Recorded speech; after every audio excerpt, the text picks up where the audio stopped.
Verner's law of consonantal shift. Verner was a great Danish philologist. He opined that the law of consonantal changes or consonantal shift, as invented by Jacob Grimm, was a great monumental work, was a milestone in the domain of philological research. He, however, felt that there were ample scope of improving Grimm's findings about consonantal changes that made Germanic group of languages different from the other members of Indo-European family. Newton was reported to have said that if he had seen further, it was by standing on the shoulders of the giants. Verner did what Newton had said, and most of the researchers do. Verner sat on the shoulders of his predecessors and gave us his law of consonantal shift. Verner's law of consonantal shift can be understood in terms of 4 observations. The first one is, Grimm identified a pattern in consonantal changes in Germanic group of languages that made it different from the other members of Indo-European family. Grimm, however, had not offered any explanation with regard to some exceptions which are there in his law of consonantal shift. Verner modified it a little bit and added something more to strengthen what was given by Jacob Grimm with regard to consonantal changes. Then there is second observation. The second observation was pertaining to Grimm's discussion on law of consonantal shift into 3 parts. Bhadaga of non-Germanic group of languages changed into Badaga, and Badaga of non-Germanic group of languages developed into Pataka, and Pataka of non-Germanic group of languages got transformed in due course of time. When they came to be used in Germanic group of languages, they transformed or they became fa, th, her in Germanic group of languages. Now, Verner is in complete agreement with first 2 explanation, with the first 2 parts, but he has something more to add to Pataka of non-Germanic group of languages and how they underwent change and developed into other consonantal sounds in Germanic group of languages. Finally, the third one. In fact, it is not the finally, this is the third observation. Now, aspirated voiced plosive of non-Germanic group of languages change into non-aspirated voiced plosive constant in Germanic group of languages. The same sounds which were there in non-Germanic group of languages, and these sounds were the voiced plosives. Not these voiced plosives, and though they were non-aspirated. But in the second part, when they underwent change and became voiceless plosives of Germanic group of languages. Now this is the second change that had been brought about in due course of time in Germanic group of languages. And ultimately there was a third change. And the third change that was brought about was the sounds, or was a group of consonants such as pa, ta, ka of non-Germanic group of languages developed into fa, f, ha in Germanic group of languages. Now, the theory as propounded by Grimm's stopped there. He did not go any further. However, Verner, to strengthen or to cover up the shortcomings of Grimm's law, added some more to the kitty to lay emphasis how the same pattern of changes occurred in Indo-European family of languages, and in Germanic group of languages, those sounds which were there as her went for further change, and those sounds, the first part and her, they became and all these sounds of Germanic group of languages were voiced fricative sounds. Now these voiced fricative sounds ultimately, as per Verner's law,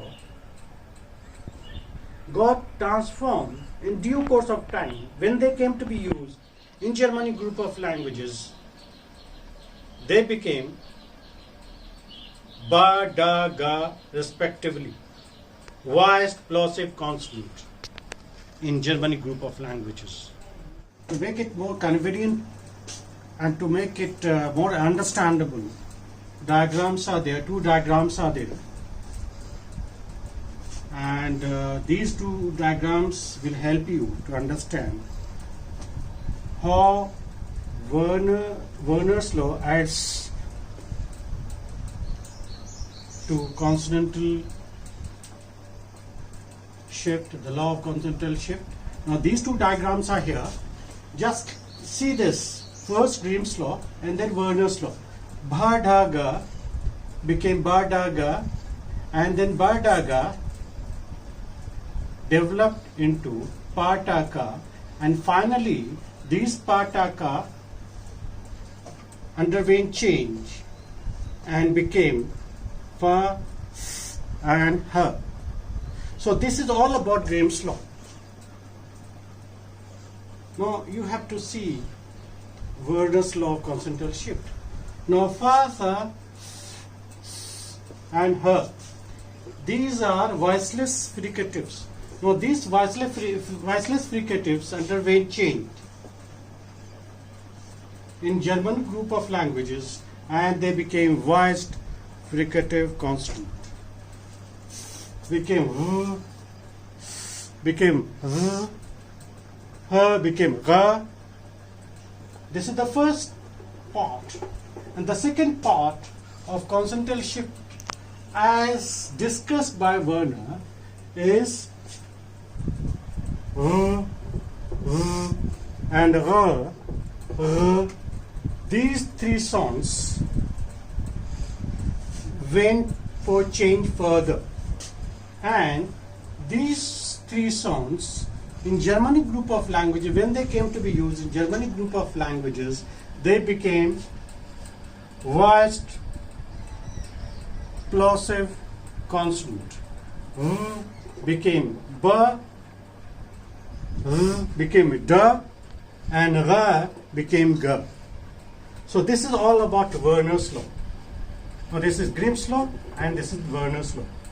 Now another another diagram of it that may help you a lot is this.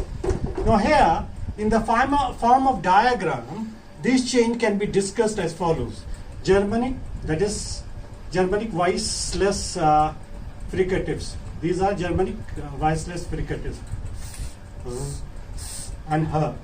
Now when they underwent change and became voice fricatives, this became now became voice fricatives. This voiceless fricative underwent change and became voiced fricative, and it came to be pronounced as and finally there is a third change later in Germanic group of languages. Became voiced plosive. This is voiced fricative, and voiced fricatives is a voiced fricative, and this voiced fricative developed into voiced plosive, voiced bilabial plosive. Likewise, this th is there. Now this became this is voiced fricative. Voiceless fricative developed into voiced fricative. Voiceless to voiced fricative. And later this which is a voiced fricative underwent change and became voiced plosive consonant. And then at last you have her sound, which is a glottal, and this is voiceless fricative glottal sound. Now this glottal sound underwent change and became another voiced fricative, and later this became velar voiced plosive consonant. It is non-aspirated, right? This is all about Grimm's law. Now example of it, some examples need to be given so as to illustrate how the theory of consonantal shift as given by Verner is very useful to understand how changes occur with regard to consonant in Germanic group of languages. Now, let us have the word sapta or septum first. Sapta is a Sanskrit word, and the Latin version of it is septum. Now, when this sapta or septum came to be used in English, this pa underwent change and pa became fa, and fa from fa it became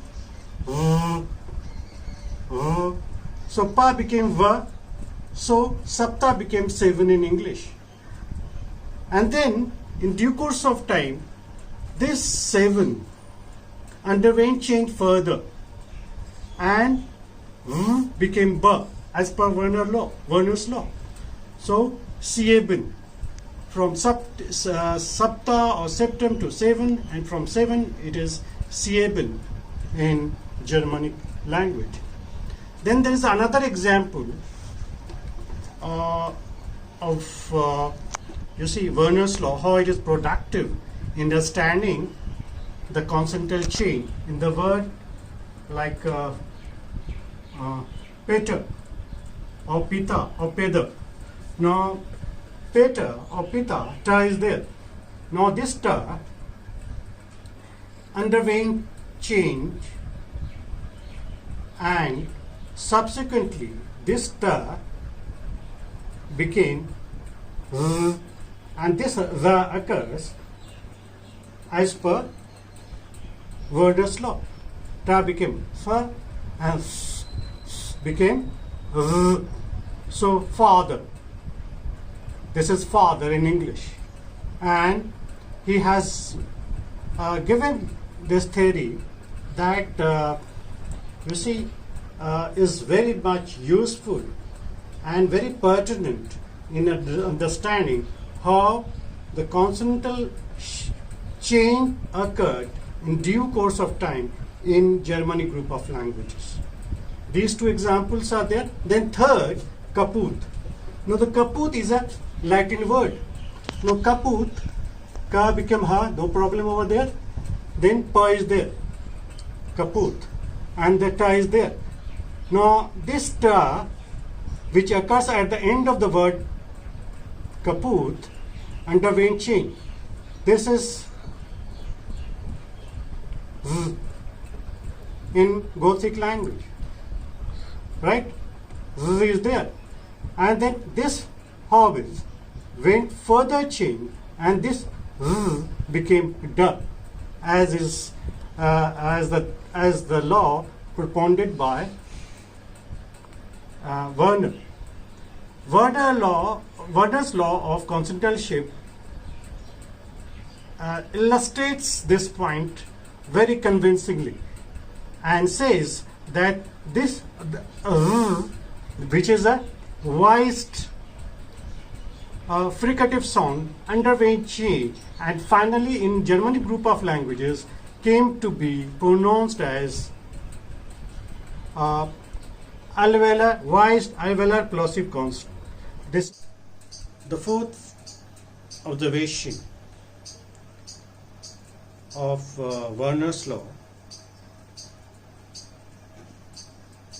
is that in Verner's law you may come across through conditions which are there, and they are strictly adhered to. They are supposed to be strictly adhered to.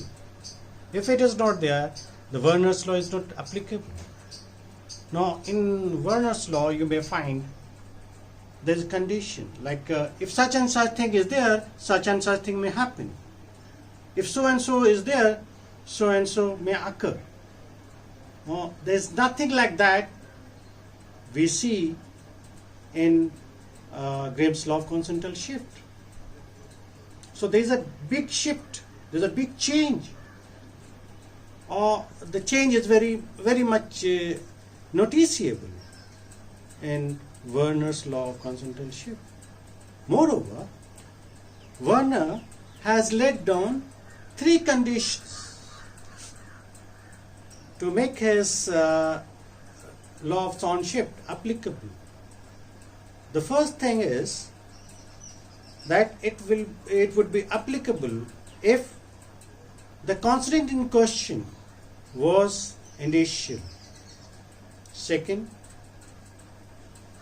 if the preceding and following sounds are voiced, or third, if immediately preceding vowel was an unstressed vowel.